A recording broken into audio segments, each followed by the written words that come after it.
차기호수와 문제풀이 시간입니다. 76번째 시간인데 오늘은 광학 문제를 가지고 왔습니다. 렌즈 공식을 응용하는 문제인데 이런 문제입니다. 여기에 카메라가 있습니다. 카메라 앞에 이제 물체가 있는데 카메라와 물체 사이에 이렇게 투명체, 굴절률이 1.5인 투명체, 두께가 D입니다. 이런 걸 놔뒀을 때 그때 이 투명체의 두께와 이 카메라 렌즈의 초점 거리를 구하라는 문제인데 조건은 이렇습니다. 물체를 카메라 렌즈 앞에 20cm 되는 곳에 놓았는데 카메라 렌즈에서 6cm 뒤에 있는 필름에 상이 맺혔는데 그 상의 크기가 물체 크기의 3분의 1이었다. 다시 말하면 배율이 3분의 1이었다라고 하는 것이죠. 그랬을 때 이 D가 얼마여야지 그렇게 되고 그 다음에 이 초점거리가 얼마야 되느냐 하는 그런 문제가 되겠습니다. 자, 이 문제를 풀기 위해서 우리 이 관계된 이제 또 공부를 좀 해야지 되겠죠. 그래서 우리 공부를 좀 하겠습니다. 렌즈 할 때는 항상 공식이 있죠. 렌즈 공식. 렌즈 공식 우리가 잘 아는 이렇게 씁니다. 5분의 1 더하기 I분의 1은 F분의 1. 그래서 5는 렌즈에서 물체까지의 거리고 I는 렌즈에서 상까지 거리고 F는 그 렌즈의 초점 거리입니다. 이랬을 때 이 부호 그 약속이 있습니다. 부호를 어떻게 하냐면 렌즈에서 물체까지의 거리는 항상 0보다 큽니다. 사실은 0보다 크지 않을 때도 이제 있을 수가 있는데 렌즈의 앞쪽에 있는 것은 0보다 크다라고 이제 하는 것입니다. 그래서 렌즈의 물체가 렌즈의 앞쪽에 아니고 뒤쪽에 있다면 0보다 작을 수도 있습니다. 근데 렌즈로 보는데 렌즈의 앞쪽에도 항상 물체를 놓죠.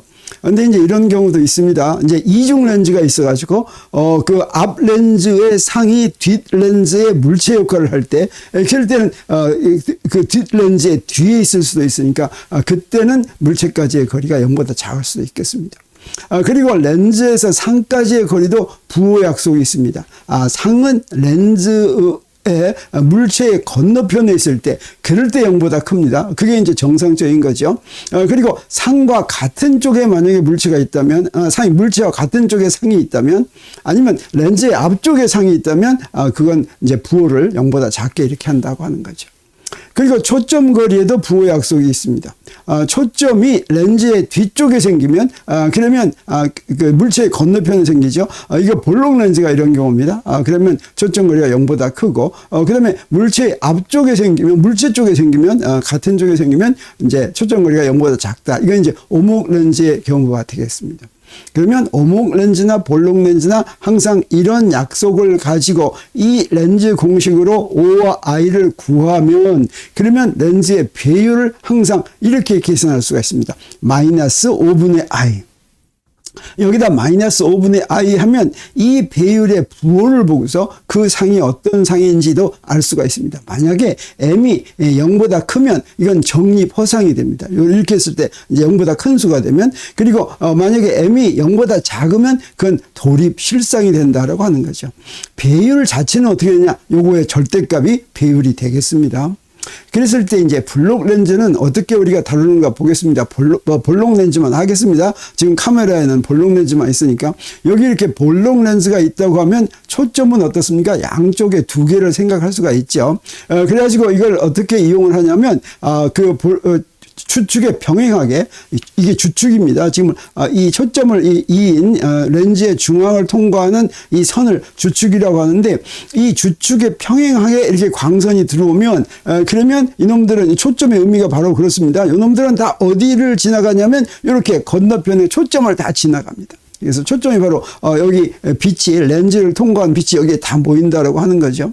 근데 빛이 어떻게 올 수도 있냐면, 자, 이렇게 올 수도 있습니다. 여기에 렌즈의 이 앞쪽의 초점에서부터 빛이 렌즈로 갈 것 같으면, 그렇게 되면 어떻게 되냐. 요 빛은 전부 다 주축에 평행하게 이렇게 나간다라고 하는 거죠.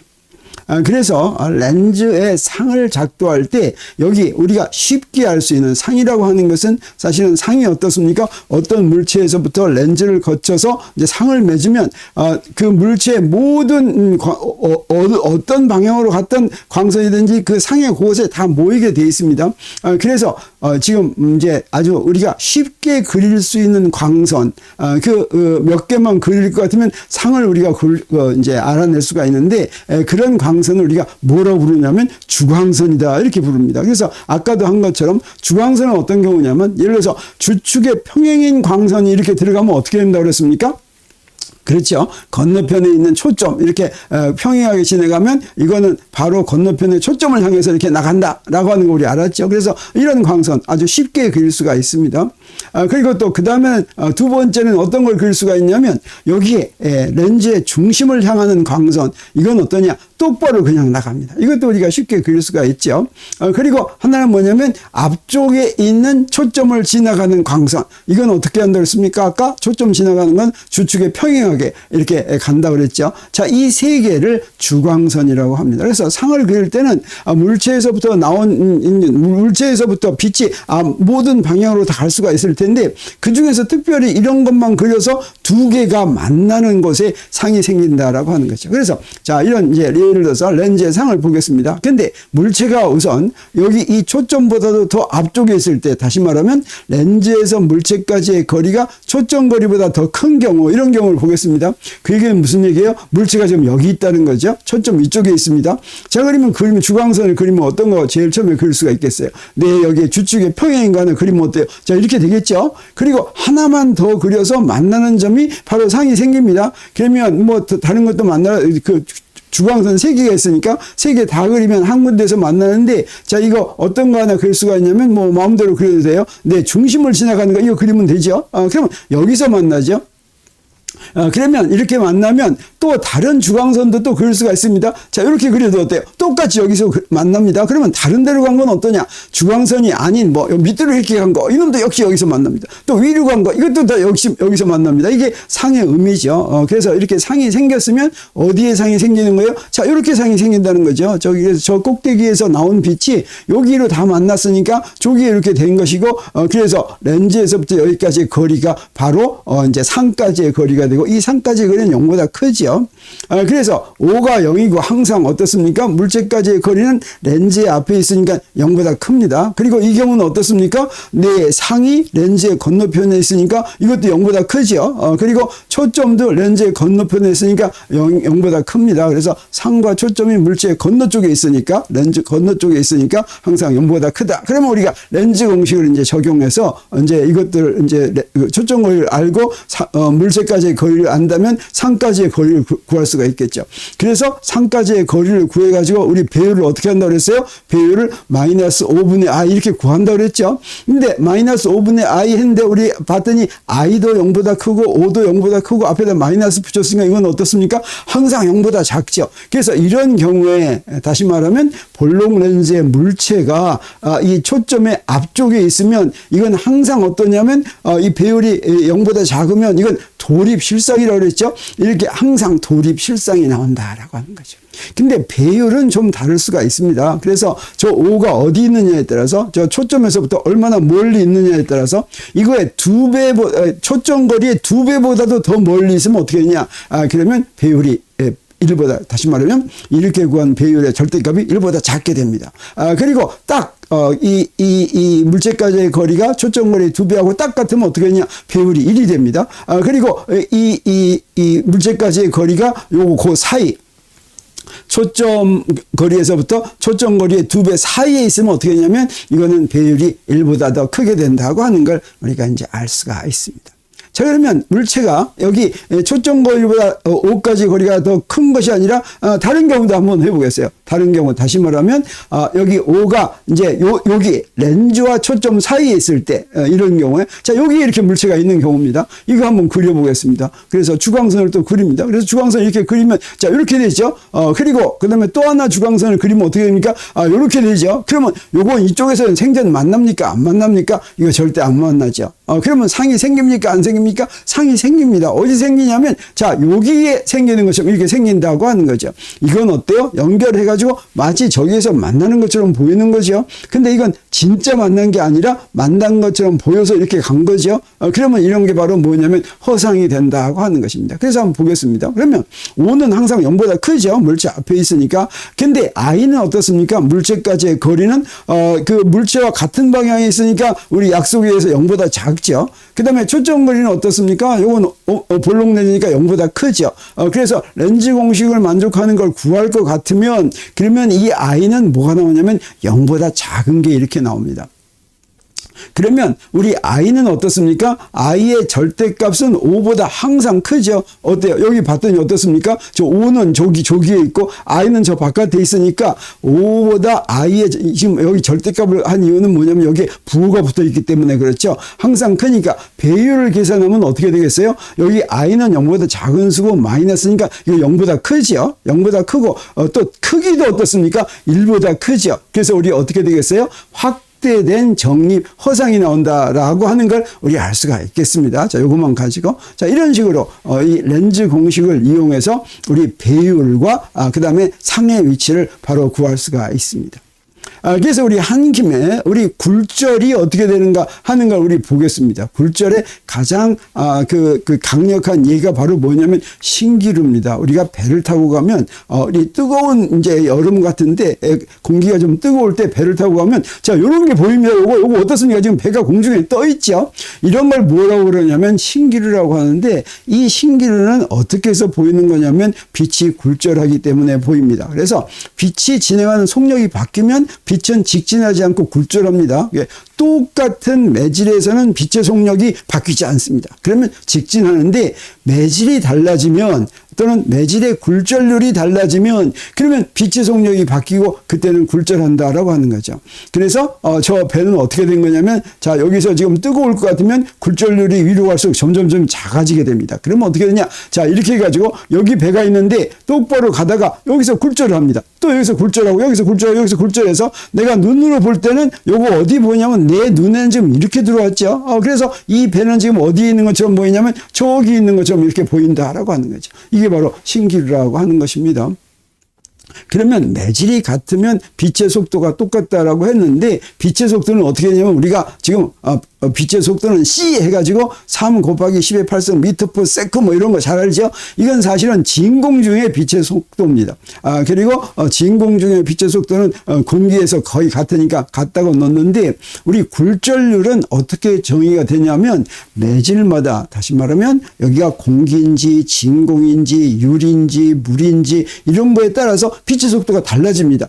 그 빛의 속도가 다르기 때문에 굴절률이 달라집니다. 그래서 굴절률은 바로 그 매질에서 빛의 속도 가지고 정의가 되는데 어떻게 정의가 되냐면 진공 중에서 빛의 속도인 C에다가 어떤 매질이 있으면 그 매질의 빛의 속도로 나눈 거 이게 굴절률이 됩니다. 근데 우리가 잘 알고 있는 것처럼 빛의 속도는 어디서 제일 빠릅니까? 진공에서 제일 빠르죠. 그리고 다른 매질에서는 그 빛의 속도보다 다 더 작아집니다. 그래서 굴절률은 어떻겠어요? 굴절률은 항상 1보다 더 크겠죠.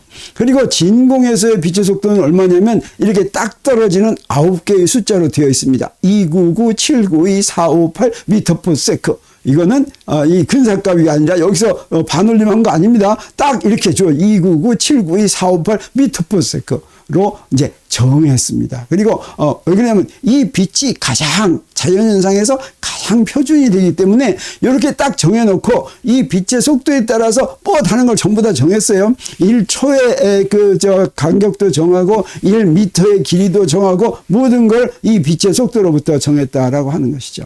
그러면 매질마다 빛의 속도가 다르다고 하는데 얼마나 다를까 한번 몇 가지 보겠습니다. 공기의 경우에는 굴절률이 1.002구로 이제 거의 진공이나 마찬가지입니다. 그래서 이제 이렇게 그 진공에서의 빛의 속력이나 같지만 물의 경우는 1.33 정도입니다. 그럼 이거 어떻습니까? 빛의 속력이 진공의 빛의 속력의 약 70% 조금 넘게 되는 거죠. 그리고 유리의 경우는 굴절률이 1.5이고 빛의 속력이 더 작아집니다. 그리고 다이아몬드는 굴절률이 2.4인데 그래서 빛의 속도의 절반 그러니까 진공 중에서의 속도의 절반보다도 훨씬 더 작은 속도로 다이아몬드에서는 그렇게 움직인다고 하는 것이죠. 그래서 매질이 다르면 어떻게 된다고 그랬습니까? 빛의 속도가 바뀐다고 그랬죠. 근데 우리 빛도 파동인데 파동의 경우에는 우리 속도를 어떻게 표시할 수가 있냐면 람다 곱하기 진동수, 파장 곱하기, 파장은 무엇입니까? 한 주기 동안의 간거리가 파장이죠. 속도는 뭐냐면 그래서 그 파장을 한 주기로 나누면 그게 이제 그 빛의 속도가 되겠습니다. 근데 파장분의 1이 바로 진동수죠. 그래서 속도를 파장 곱하기 진동수 이렇게 표시할 수가 있는데, 그래서 이 빛은 파장도 얘기하고 진동수도 얘기하고 주기도 얘기하는데 매질이 달라지면 이제 속도가 바뀌니까 속도는 파장 곱하기 진동수면 그러면 진동수하고 파장이 어떻게 바뀌는지 매질이 바뀌었을 때 그게 좀 궁금합니다. 그래서 빛은 두 매질의 경계에서 속력이 바뀌는데 이 빛의 속력은 V는 람다 F에서 F는 바뀌지 않습니다. 그리고 무엇만 바뀌냐면 파장만 바뀐다라고 하는 거죠. 자, 그러면 두 매질의 경계에서 왜 진동수는 바뀌지 않을까? 진동수는 바로 무엇입니까? 1초에 몇 번 떠는가 하는 거죠. 그게 바로 진동수죠. 이건 꼭 빛에서만이 아니라 다른 파동에서도 다 비슷합니다. 그래서 우리 줄을 흔들면 거기에 이제 파동이 생기는데 선 위에 파동이 생기죠. 이 줄이 흔들거립니다. 그런데 그 흔들거리는 빛의 속도는 줄에 따라 다릅니다. 줄의 장력과 그다음에 줄의 굵기에 따라 다르는 거죠. 그래서 우리 기타 줄을 할 것 같으면 기타 줄마다 이 속도가 이제 소리가 다른데 그 소리를 이제 이렇게 좀 조정하기 위해서는 우리 기타 줄을 조여가지고 장력을 크게 하든지 작게 하든지 하죠. 그리고 도레미파솔라시도 하고 이제 음이 높아질수록 줄이 가늘어지죠. 이제 그렇습니다. 그래서 바로 그거에 의해서 그 장력과 굵기에 의해서 그 줄을 따라가는 그 선을 따라가는 파동의 이제 그 속도가 결정이 되는데 그 속도도 역시 파장 곱하기 진동수 이렇게 되겠어요. 근데 우리 지금 줄을 연결하겠습니다. 줄을 가는 줄하고 굵은 줄하고 연결하겠어요. 그럼 줄이 속도가 다르겠죠. 그러면 거기에 파장과 진동수도 이제 달라져야 될 텐데 우리 여기 그림에서 보는 것처럼 여기서 이렇게 연결을 했다면 어떻습니까? 진동수는 1초에 이게 왔다 갔다 하는 게 진동수인데 자, 이게 두 개가 연결이 돼 있어요. 두 개가 연결이 되는데 이게 왔다 갔다 하는 진동수가 다르면 어떻게 돼요? 이게 같이 이렇게 왔다 갔다 하면 양쪽에서 진동수가 같죠. 근데 진동수가 다르면 어떻게 돼요? 끊어져야 되죠. 줄이 끊어지지 않으려면 반드시 둘이 같이 왔다 갔다 해서 진동수는 바뀌지 않고 속도는 바뀌니까 뭐가 바뀌겠습니까? 파장이 바뀐다라고 할 수가 있겠어요. 그래서 선밀도가 다른 두 줄에 의해 전달되는 파동의 속력이 다른데 줄의 경계에서 양쪽 줄은 똑같이 올라갔다 똑같이 내려와야 하니까 자, 이렇게 그래서 그러므로 파동이 두 줄의 경계를 지나갈 때 양쪽 줄의 진동수는 동일하게 유지되지만 파장이 바뀐다. 이렇게 그 경계에서 매질의 경계에서 진동수가 안 바뀌는 것을 이런 식으로 이해할 수가 있습니다. 우리 물론 다르게 더 이해할 수가 있겠죠. 그리고 이렇게 굴절을 할 때 특히 빛이 굴절할 때 우리 굴절 법칙을 뭐라고 부릅니까? 스넬 법칙이라고 하죠. 스넬 법칙은 입사각과 굴절각 사이에 사인 사이의 비인데 그 사인 사이의 비가 무엇으로 표현됩니까? 굴절률에 의해서 표현이 되죠. 그래서 요거 한번 스넬 법칙을 한번 증명하고 나서 우리 이 문제를 풀어보기로 하겠습니다. 여기 두 매질이 있습니다. 두 매질이 있고 위에 있는 매질의 굴절률을 N1이라고 하고 아래에 있는 매질의 굴절률을 N2라고 하겠어요. 그랬을 때 지금 두 개의 평행한 광선을 이렇게 그려놨습니다.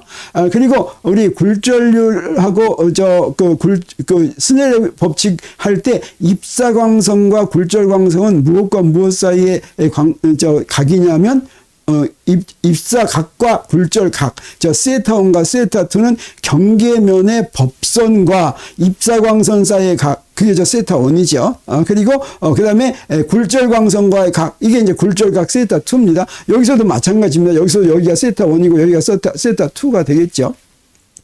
그랬을 때 우리 이게 온다고 하는 것은 지금 이제 여기다 이렇게 삼각형을 이렇게 그려보겠어요. 삼각형 그릴 것 같으면 빛이 어떻습니까? 자, 여기 저 아래에 있는 쪽은 벌써 지금 똑같이 이렇게 평행으로 이렇게 오는데 요게 이제 그 페이스가 같은 그런 저 위상이 같은 이렇게 오다가 어떻습니까? 아래쪽에 있는 광선이 먼저 매질이 바뀌죠. 그래서 뭐 아래쪽에 있는 쪽은 속도가 더 먼저 바뀌는 겁니다. 위쪽에 있는 건 그대로 똑같이 가죠. 그래서 이렇게 갈 때 어떻게 하냐면 이렇게 내려오는 동안에 요만큼 와가지고 이때부터 또 같이 이렇게 내려갑니다. 그래서 이때 우리 여기서부터 요게 한 주기 동안에 간 거라고 한다면 요게 바로 람다 1이고 이것도 한 주기 동안에 간 거여서 요게 바로 람다 2 이렇게 되겠어요.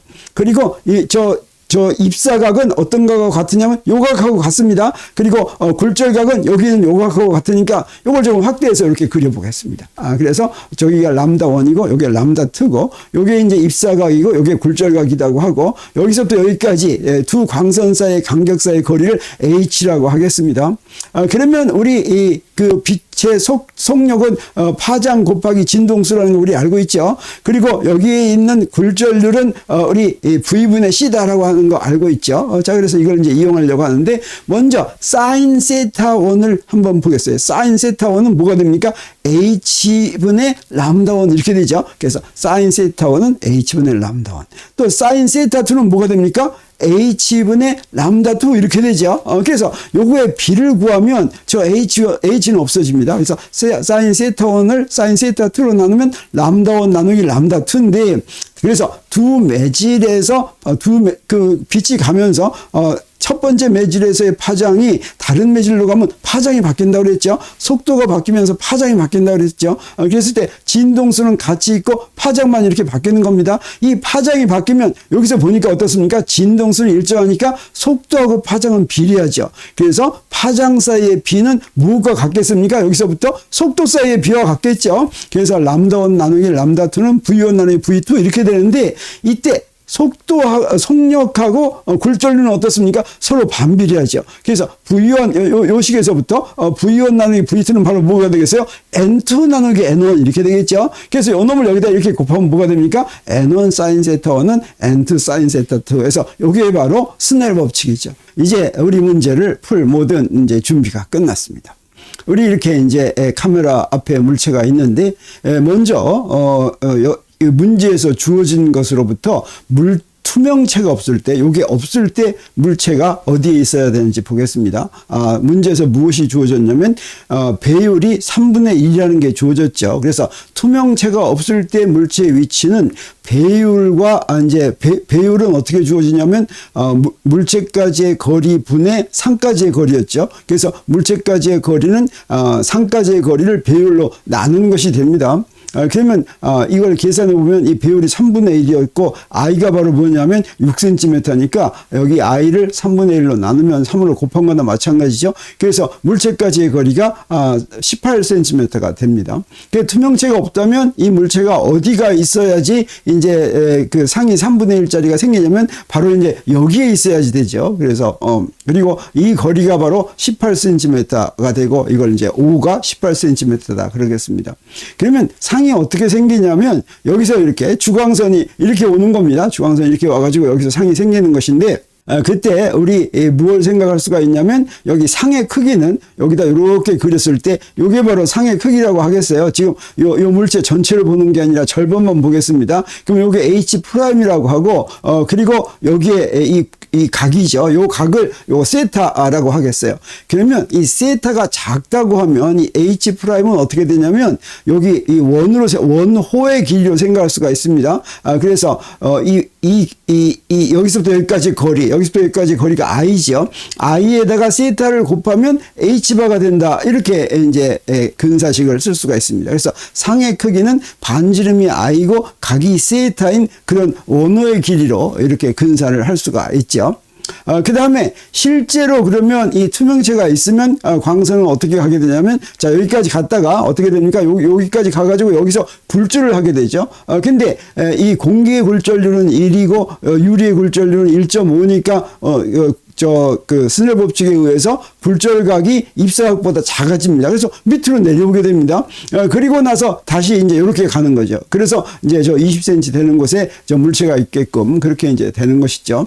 그러면 여기서 우리 뭘 계산할 수가 있냐면, 우리 여러 가지를 계산할 수가 있는데, 이때 그걸 계산하기 위해서 우리 뭘 보냐면, 이제 여기 이렇게 나눠보겠어요. 여기서 여기까지 이렇게 나누고, 여기서 이렇게 나누고, 그러면 그게 바로 뭐가 되냐면, 여기서 이렇게 갔을 때, 이 물체의 길이를 세 부분으로 나눈 것이에요. 그래서 여기에 맨 밑에 있는 거를 H1, 그 다음에 H2, H3라고 한다면 물체의 크기는 요 세 개를 더한 게 되겠죠. H1, H2, H3 이렇게 더한 게 되겠습니다. 그리고 H1은 바로 뭐냐면 바로 요 부분에서 광선이 이렇게 간 겁니다. 그랬을 때 요 각이 바로 세타죠. 그리고 이 길이를 그냥 D1이라고 이렇게 놓겠어요. 여기가 D1이라고 한다면 아까 한 것처럼 반지름이 D1이고 원호의 각이 여기 이거 세타 요건 세타가 되죠. 이게 세타인. 그래서 H1은 D1 세타 이렇게 되겠습니다. 그리고 이제 H2는 어떤 거냐면 여기 투명체에서 간 거죠. 투명체에서 반지름이 D고, 이때 이제, 굴절각을 세타 프라임이라고 하겠어요. 그래서 그 굴절각을 세타 프라임이라고 한다면 반지름이 D고, 굴절각이 세타 프라임인, 그런 높이가 되니까 H2는 D 세타 프라임 이렇게 되죠. 그리고 다시 이제 바깥으로 나왔습니다. 그러면 저 각은 뭐가 될 거냐면 다시 세타가 되고, 요 길이, 여기서 여기까지 반지름 뭐가 되냐면 여기서부터 여기까지 길이니까 요건 뭐가 됩니까? 요 길이를 L이라고 한다면 20cm를 L이라고 한다면 L에서 요 D를 빼고 D1을 뺀 게 되죠. 그래서 L에서 D를 빼고 D1을 뺀 거에다가 세타를 곱한 거, 그게 바로 H3다 이렇게 얘기할 수가 있겠습니다.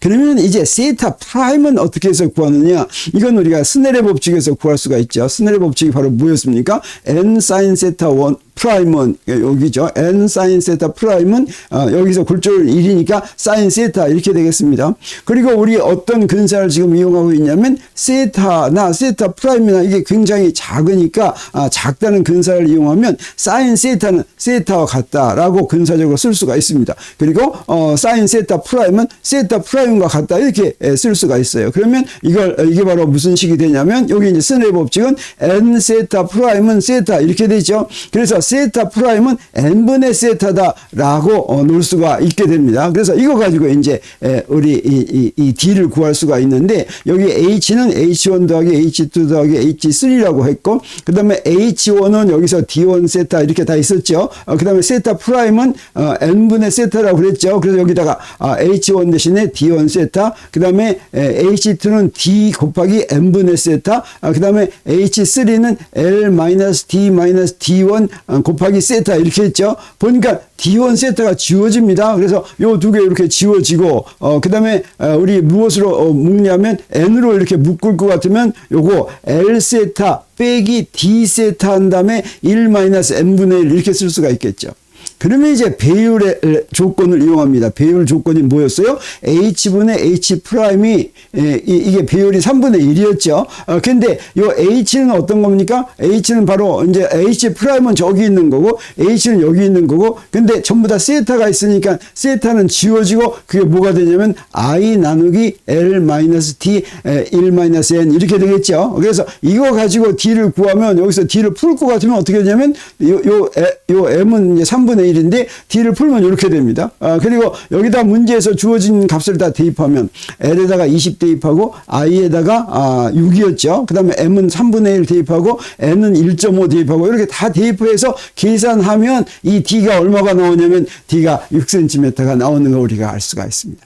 그래서 우리 이제 투명체의 두께를 이렇게 구했으면 그 다음에 물어보는 게 뭐였습니까? 렌즈의 초점거리를 구하라 그랬죠. 그러면 이 렌즈의 초점거리는 우리 O도 알고 I도 알고 그러니까 바로 렌즈 공식을 이용하면 되겠습니다. 그래서 렌즈 공식이 어떻게 된 것입니까? 렌즈 공식이 5분의 1 더하기 I분의 1은 F분의 1인데 I는 여기서 6cm인 거 알고 O는 여기서 18cm인 거 알았으니까 F분의 1은 뭐가 돼요? 18분의 1 더하기 6분의 1이죠. 그랬더니 이게 9분의 2가 됐습니다. 그래서 이거 F로 구할 것 같으면 4.5cm 되는 걸 우리가 알 수가 있습니다. 자, 그래서 우리 이 카메라 렌즈 앞에 이렇게 투명체가 놓여 있다고 하니까 문제가 굉장히 복잡해진 것처럼 이렇게 보였죠. 아무튼 간에 이 투명체를 놓음으로써 물체가 놓인 거리를 조금 더 뒤에다 놔도 되게 이렇게 되는 걸 우리 오늘 알았습니다. 자, 이렇게 해서 카메라에다가 렌즈 공식을 응용하는 문제를 우리 한번 풀어봤습니다. 오늘 강의는 여기서 마치기로 하겠습니다.